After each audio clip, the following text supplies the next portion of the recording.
Ministre de la Communication et de la Culture, précision sur la construction du Kianza Maswanj. La ministre de la Communication et de la Culture, la Latine Rakut Jazaf, a apporté des explications sur la construction du Kianza Maswanj lors de sa visite au palais de Mazakamiadan.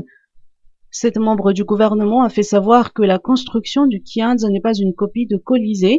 Il ne s'agit pas d'un monument à proprement parler à la gloire d'un régime ou d'une personne, mais plutôt d'une structure destinée exclusivement à accueillir un spectacle historique permanent et évolutif composé de scènes théâtrales, ciné-scènes, sang et lumière, comme on en voit dans beaucoup d'endroits historiques internationaux. Les objectifs de la mise en place de cette infrastructure sont de pouvoir montrer l'histoire de notre pays de manière éducative, populaire et culturelle, d'attirer les touristes et de faire connaître Madagascar. Écoutons les explications de la ministre de la Communication et de la Culture. Déjà, c'est pas une piscine sacrée, ça n'a jamais été qu'un bassin qui a été là ultérieurement. Et deuxièmement, les statues qui ont été déplacées, c'était des statues qui ont été créées bien après toute l'infrastructure que vous voyez là. Et puis troisième chose, ici il y avait la fondation de ce qui devait être le palais Maswanj, qui allait être construit par Ranaval III, par la reine Ranaval III, mais quand les colonisateurs étaient arrivés, donc la construction s'est arrêtée, donc il n'y avait que la fondation en fait.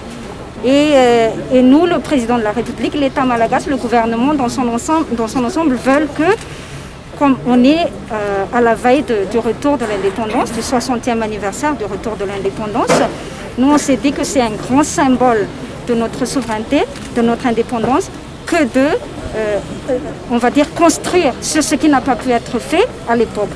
Donc voilà l'idée essentielle, principale de la construction de cette arène. Ce n'est même pas une colisée, hein. C'est une arène qui s'appelle Kianza Maswanj.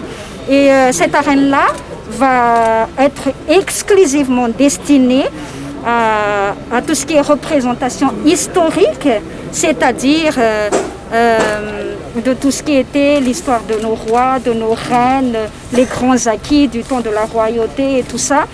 Il n'y aura pas de spectacle artistique de Jerry Marcos ou encore de je ne sais pas qui, contrairement à ce qu'on véhicule en fait. Mais c'est vraiment des représentations historiques destinées essentiellement à nos jeunes parce que les jeunes ont tendance à oublier l'histoire, à ne pas connaître l'histoire. Et c'est vraiment une grande opportunité de leur faire connaître à nouveau ce que c'est que l'histoire de Madagascar pour leur rendre fiers de leur pays, de leur nation.